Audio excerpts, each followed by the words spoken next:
Il est impossible de voir deux mondes. Quelle leçon pleine de puissance, quel rappel plein de puissance. Si c'est impossible de voir deux mondes, tu peux uniquement expérimenter soit la peur ou soit l'amour. Tu peux soit expérimenter l'attaque ou la santé.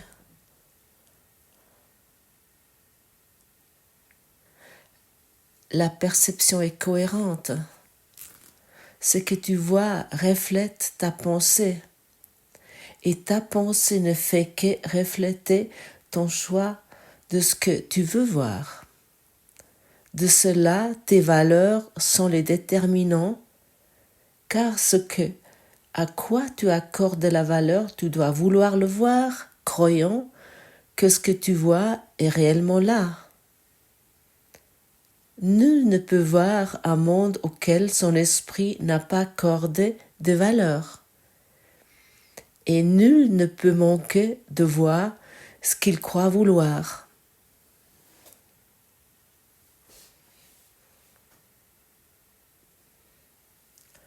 Cette leçon peut créer des doutes ou d'incertitudes. Est-ce que c'est vraiment possible? Est-ce que c'est vraiment vrai? Comment ceci est possible? Comment ça peut être ainsi? Nous avons toujours un choix entre A et B. Il n'y a pas d'autre possibilité, c'est clair.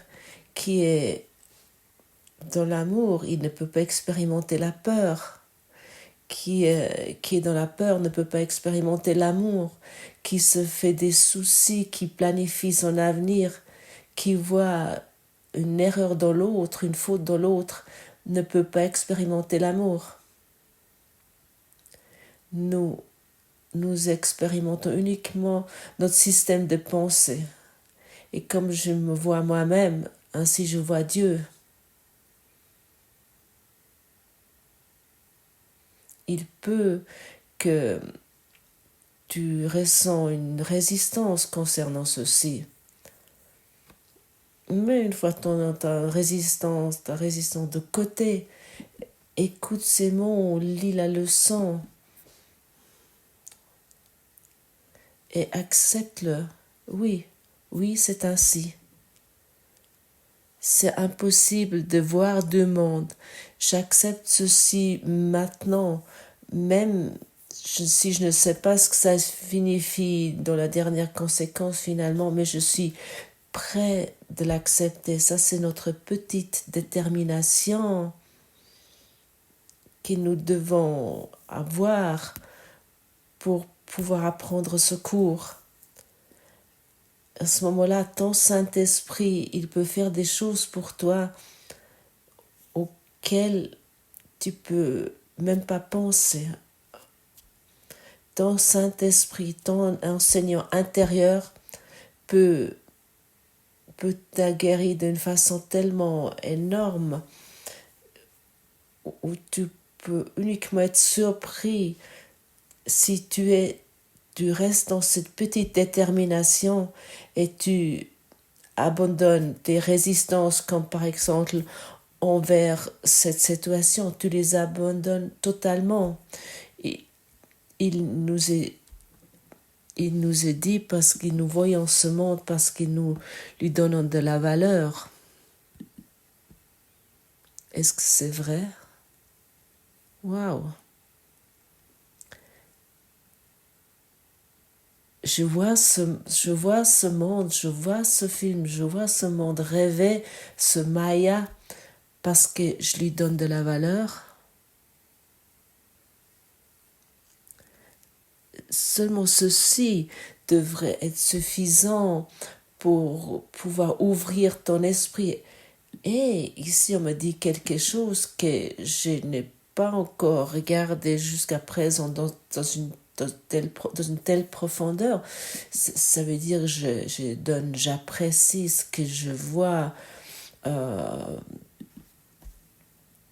Ça veut dire je veux l'avoir, je veux l'obtenir, je veux l'avoir exactement ainsi, je veux voir exactement ainsi, toutes mes histoires, toutes mes souffrances, toutes mes histoires de relations,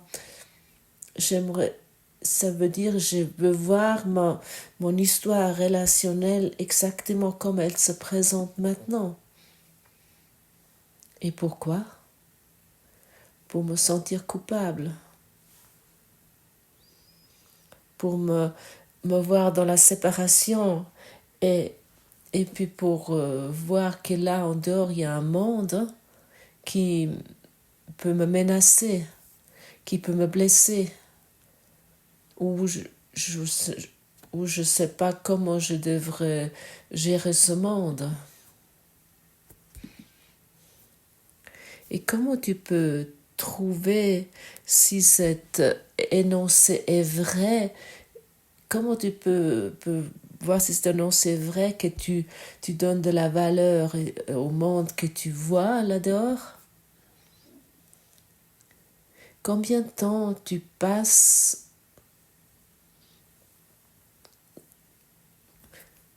depuis ton point de vue, combien de temps tu passes depuis ton point de vue de réfléchir sur toi et ce monde?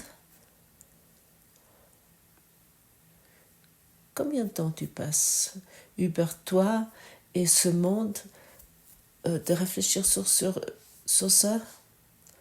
Là, tu peux reconnaître à quel point tu donnes de la valeur au monde que tu vois. Plus de problèmes que tu choisis, plus que tu veux maintenir tes problèmes, plus que tu es attaché à tes problèmes, plus de conflits que tu vois dans le monde, plus que c'est un signe que tu donnes vraiment de la valeur à tous ces problèmes et toutes ces choses que tu vois dans le monde. Plus que c'est dans ton film. L'autre question peut également être combien de temps tu passes d'être attentif, combien de temps tu t'occupes d'être attentif à la vérité, attentif à l'amour. Combien de temps tu passes d'être ouvert envers les choses qui se montrent, qui se présentent. Combien de temps tu passes de regarder avec en pardonnant sur les choses au lieu de les juger. Et là, tu peux vraiment évaluer combien de valeur tu donnes au monde que tu regardes. Et là, bien sûr, ici, ton honnêteté est demandée. Combien de temps tu passes d'être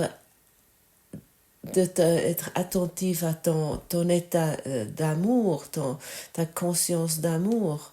Combien de temps tu passes avec ça? Ou combien de temps tu es dans une conscience de victime auquel tu t'es habitué? Combien de temps tu passes chaque fois? Et là, tu as déjà la réponse.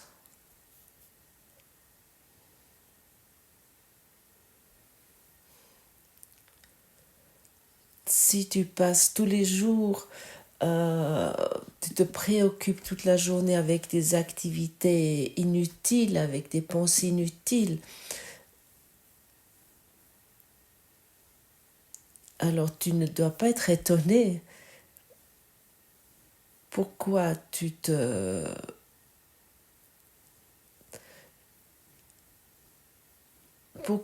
trouves dans un monde, tu t'expérimentes dans un monde qui n'a pas de sens, où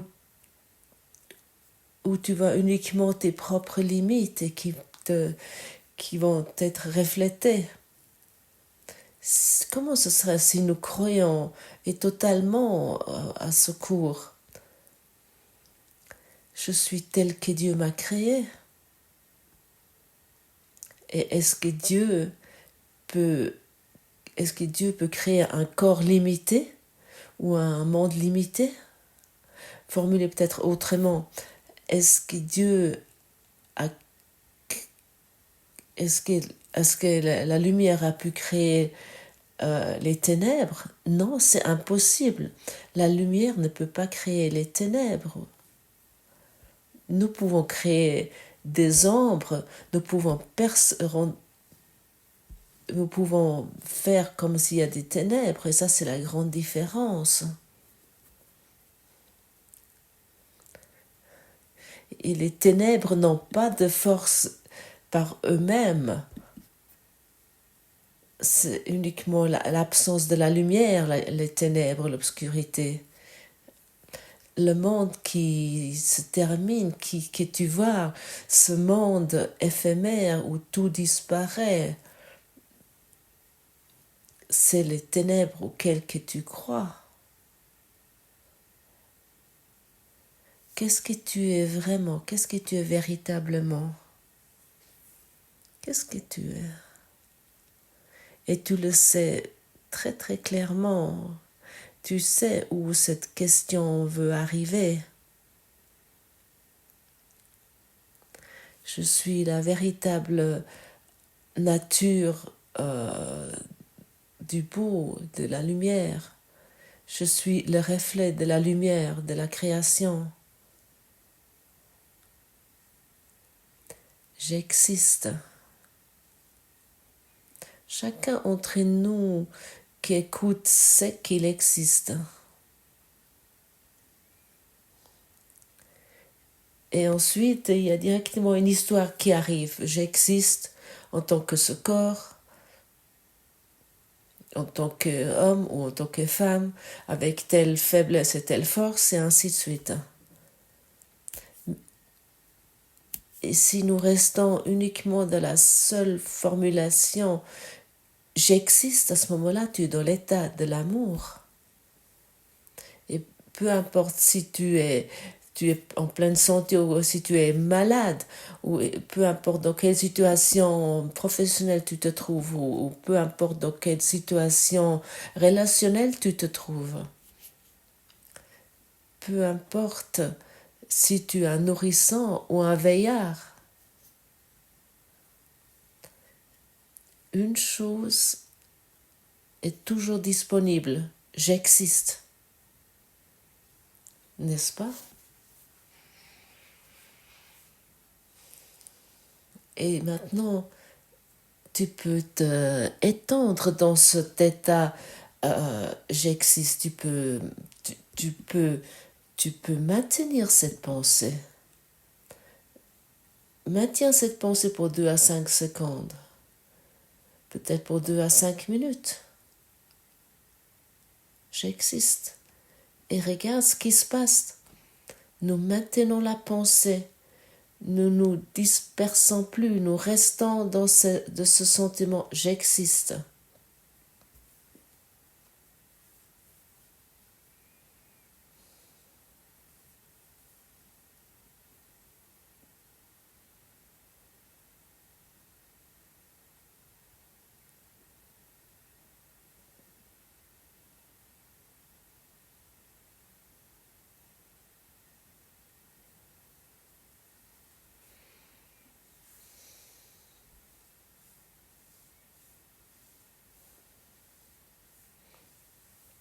Et à ce moment-là, tu es dans l'expérience divine. Tu es dans l'expérience de l'amour. Si tu maintiens cette pensée j'existe, à ce moment-là, toutes les autres pensées vont disparaître. Et tu te trouves dans un état sans temps. Et à ce moment-là, il n'y a plus rien qui cesse pendant ce que tu as cru jusqu'à présent que tu es dans l'amour.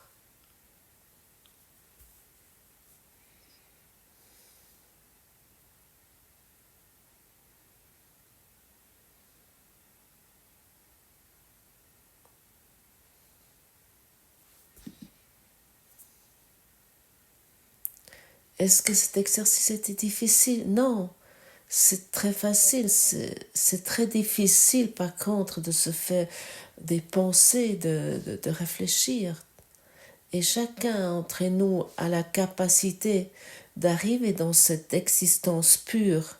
Et tu peux étendre ceci pendant des heures. Si tu veux, pendant 1 heure, tu peux maintenir cette pensée plus intensément. Tu maintiens cette pensée. Tu peux rester vraiment dans une existence d'amour, dans la véritable existence que tu es. Bien sûr, au début, il y a des pensées qui vont arriver, qui vont essayer de distraire. Tu vas penser à ceci ou cela, et après peut-être encore l'histoire de relations, ou le job, ou je ne sais pas quoi. Mais reste dans la pensée, j'existe, point final. Et cette pensée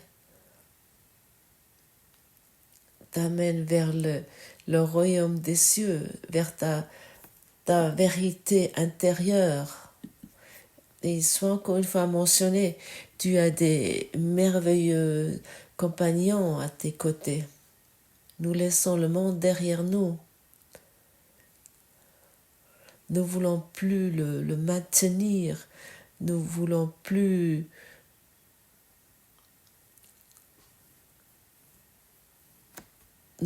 plus prêter attention à autre chose qu'à notre véritable existence, à notre soi. C'est notre unique objectif là. Et nous commençons avec 2 à 5 secondes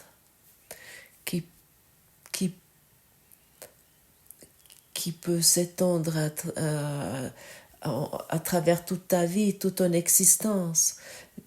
Bien sûr, ça dépend à quel point tu es exercé dans la conscience de ta existence pure. Et ça va tout aussi t'amener à la connaissance. Et c'est uniquement ma pensée à la maladie peut à nouveau m'amener à me retourner à cet état habituel de la maladie. Uniquement mes pensées habituelles du passé vont au nouveau m'amener dans l'état vont nous m'amener à mon état de passé habituel, c'est tout. Et à un moment donné, tu vas prendre cette décision évidente. Je ne veux plus ceci. Je veux m'expérimenter dans cette existence unique et pure où je suis dans l'amour total et complet. L'amour n'a rien besoin d'accomplir. L'amour n'a rien besoin de faire de particulier. L'amour n'a pas besoin de faire des activités physiques qui jusqu'à présent étaient une habitude. L'amour est sans culpabilité. Et si tu es dans l'amour, dans des relations, tes relations vont te répondre avec amour. Tu ne peux pas avoir 2 mondes, il est impossible. Tu vas être dans l'amour, dans la relation où tu es, parce que toutes tes pensées, comment ça devrait être et comment ça pourrait être, parce que tu as abandonné tout ceci. Parce que tu as abandonné ton monde, ton passé. Qui peut réellement haïr et aimer en même temps? Personne. Qui peut désirer qui ne veut pas réel? Et qui peut choisir de voir un monde dont il a peur? Qui peut choisir ceci? Uniquement toi. La peur doit rendre aveugle, car son arme est celle-ci. Ce que tu crains de voir, tu ne peux le voir. Ainsi l'amour et la perception vont de pair, mais la peur obscurcit dans les ténèbres ce qui est là. La peur n'est pas une réalité, c'est un monde de ténèbres. Ça a l'air d'être un soi-disant film qui se déroule, un script qui soi-disant se déroule, qui, qui, nous qui nous rend de plus en plus confus autant que nous y croyons. C'est notre croyance qui rend ceci réel et nos perceptions sont très différentes. Toi, tu sembles par exemple d'expérimenter un autre film que moi, mais ils ont tous quelque chose en commun. Ils sont tous fous. Tout est par-dessus, par-dessous. C'est totalement insensé parce que c'est fait d'histoires qu'on ne voit pas. La vision est autre chose que nous croyons voir. Notre façon de voir, c'est faire des images. Nous sommes des faiseurs d'images. Mais ceci est tout, ceci fait tout partie de notre monde, disons, privé. Chacun court dans son propre cosme, dans son propre monde, parce qu'il voit tout ce qu'il a donné une signification. Et chacun peuple son monde avec des choses, avec son passé individuel. Et pour cette raison, les mondes privés ont l'air d'être être différents. Tu peux être dans une pièce avec 1000 personnes et chacun, il a son monde différent. Bon, on n'est par exemple d'accord sur certaines choses pour que le monde semble être réel.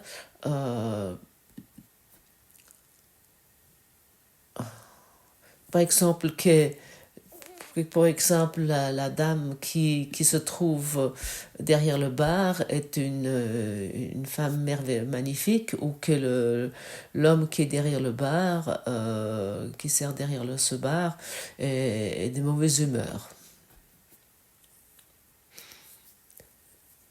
Ceci, les mondes séparés et différents peuvent partager ensemble, mais ils n'ont pas de passé ensemble.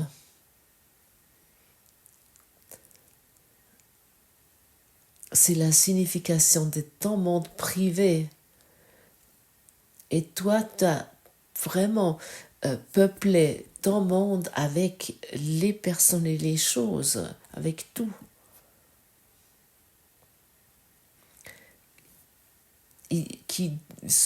Qui vient de ton passé individuel, qui sort de ce passé individuel.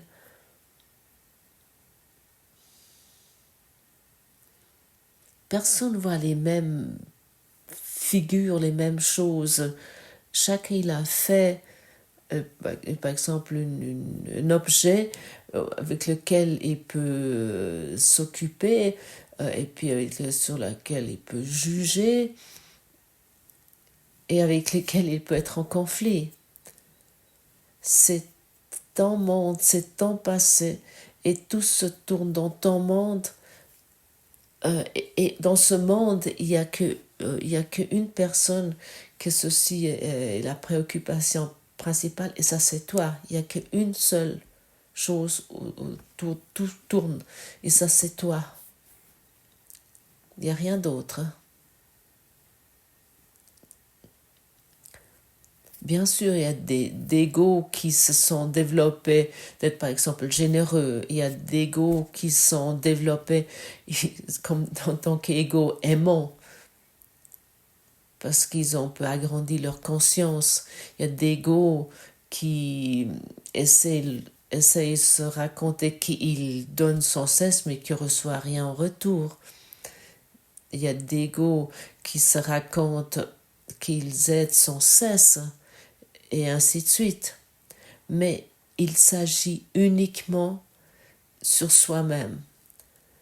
Il s'agit uniquement de notre propre vie, de maintenir notre propre existence. Chaque corps séparé que tu vois a son propre univers dans lequel il aimerait se maintenir, où il aimerait s'occuper, il croit qu'il doit s'occuper de son avenir et qu'il doit toujours maintenir sa sécurité, car un corps séparé est seul. Peu importe à quel point tu es proche dans une relation, si tu n'es pas dans l'amour, tu es seul. Et de reconnaître ceci, qu'il s'agit uniquement de toi, comme déjà dit, tu peux être un ego aimant ou tu peux être un bon ego. Tu peux être une personne bonne et gentille.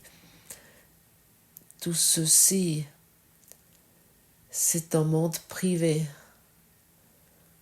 où tout tourne autour de toi.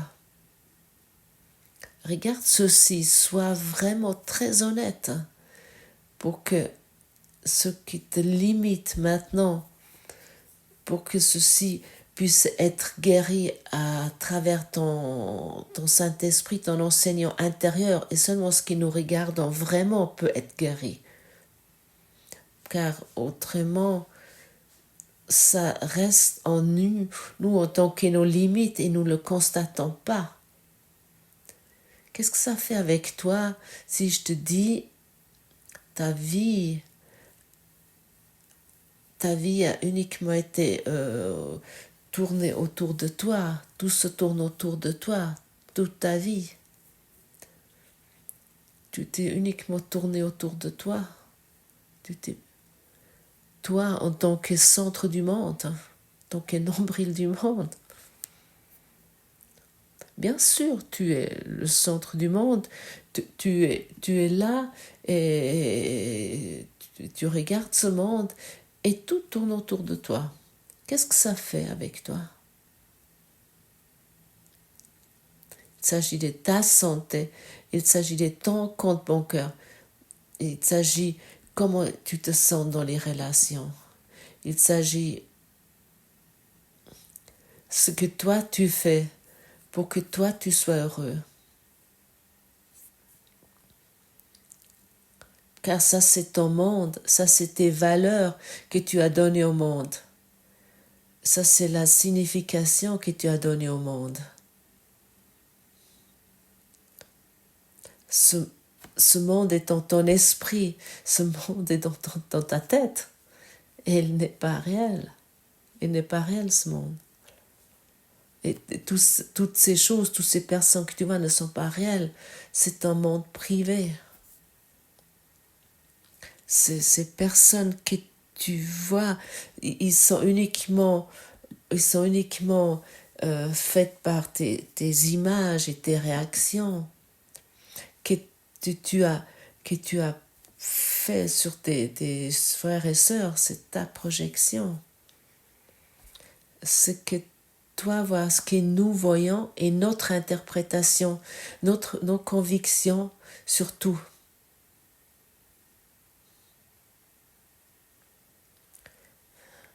Tu peux uniquement voir l'amour ou la peur. C'est au fruit que tu te reconnais.